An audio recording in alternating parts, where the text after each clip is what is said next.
Hey YouTube, coming at you today with a turn of the phrase. Because one of the questions that I get asked a lot, because I'm older than dirt, is what was the hobby like 40 years ago, Dwayne? And it's kind of hard to say. So I want to turn it back on you, the fish keepers of today, and say, what's the hobby going to be like in 40 years? Because in 40 years, people are going to be asking you, what was the hobby like 40 years ago? Are you going to remember? It's not quite as easy as you think. So, let's be real about it. In 40 years, a third of us will probably be dead.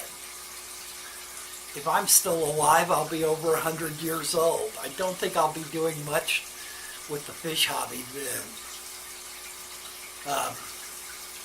A third of us will probably not be in the hobby anymore, either from real life intervening or... So a third of you that are listening to this and watching this will be asked by younger hobbyists, what was the hobby like 40 years ago? But what I want to talk about is, what will the hobby be like 40 years from now? If I think back 40 years ago and think about the things that the hobby was, metaframe tanks, things like that, incandescent light bulbs.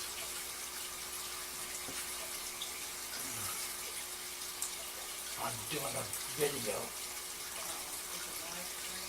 Yeah, well, it's not live stream, but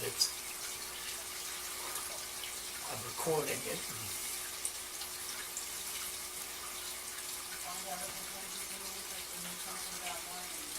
Yes, there is. By the way, my wife is somewhat of a lighting expert, and she will be doing a lighting presentation in an upcoming video. But okay, back to what the hobby will be like in 40 years. And by the way, if we don't have jetpacks by then, I'm going to be really pissed. We were promised jetpacks. If we look back at the hobby 40 years ago and think about the kinds of things that were in their infancy, medications, lighting, water treatment, water conditioners, how we understood our water, and think forward to now, we can kind of get a glimpse of where the hobby has come. LED lighting, light-emitting diodes, were probably not on the horizon yet, but they were pretty close. The actual work being done in the barest levels of science.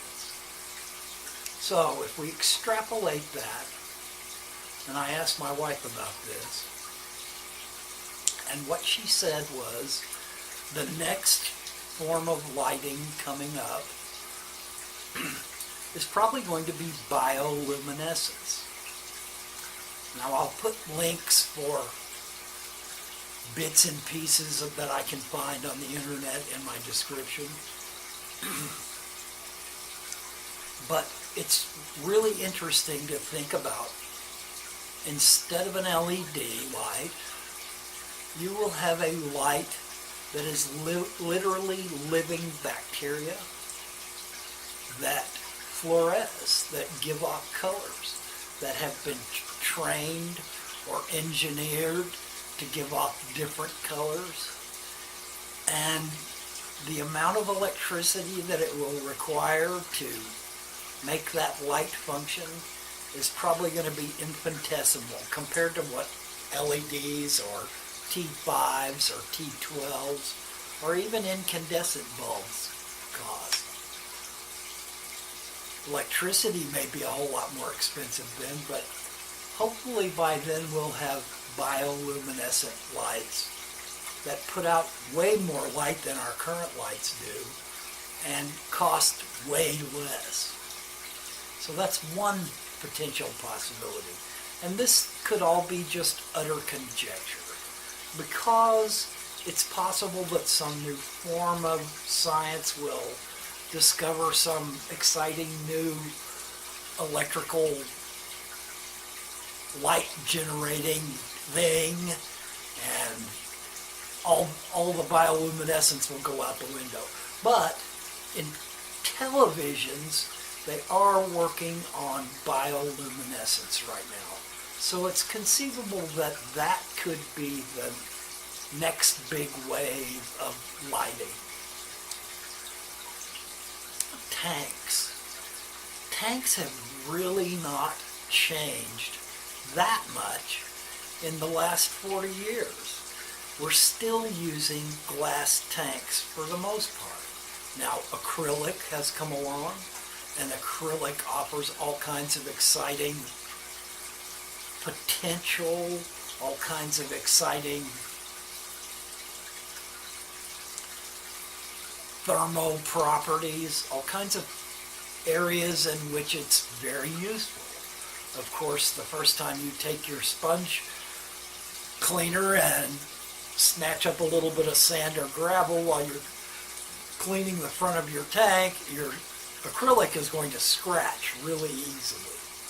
So there are some downsides to acrylic, along with the fact that once it reaches a certain size, the cost of acrylic tanks is really about the same as glass. In smaller tank sizes, you're probably going to save some money buying an acrylic tank over top of a glass tank. But I've been looking at Corning, which is a glass company. A lot of the stuff that they are putting out, they have some new fusion glass that they're working with. There is, of course, Lotus Glass and Gorilla Glass, but those are more flexible-oriented glass that are really designed to put on the face of tablets and phones. I'm not sure that those two things qualify as tank-worthy potential components. But maybe there'll be plastisteel by 40 years from now. That's steel reinforced glass that is just as clear as what we use today. So it's interesting to think about what possibly could be the next phase in tanks. Maybe in 40 years you'll be able to go down to your local PetSmart and buy a single piece 55-gallon plastisteel tank that will last to the next ice age, because nothing's going to break it, nothing's going to degrade it, very little will scratch it. Medications and water treatments are another area that we can think about. The pace of medications is probably about even right now with their advancement.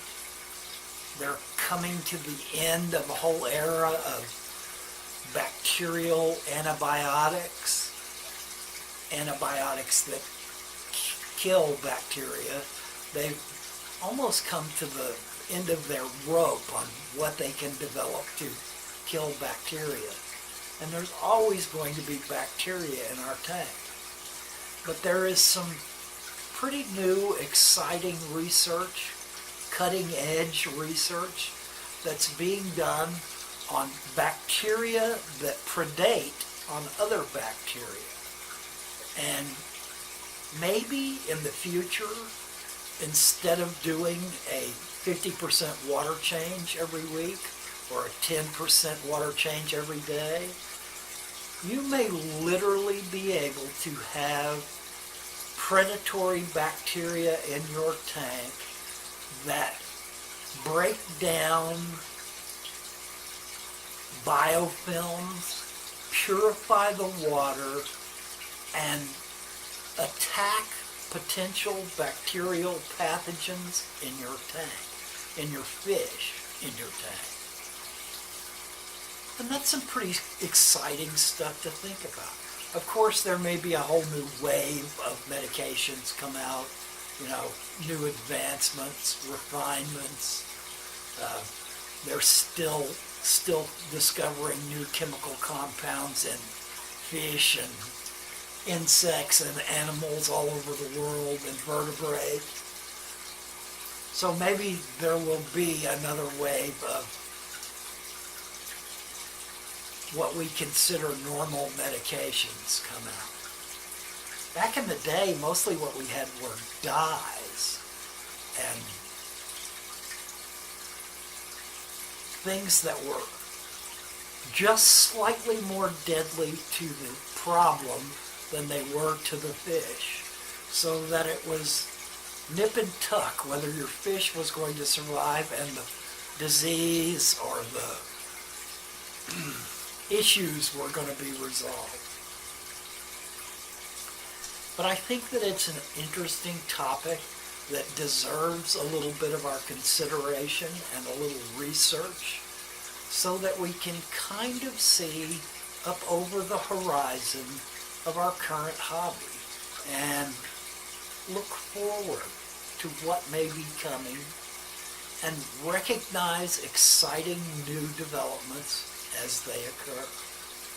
But remember, in 40 years, when someone asks you, what was the hobby like 40 years ago, you better remember right now so you can tell them. Good luck, YouTube.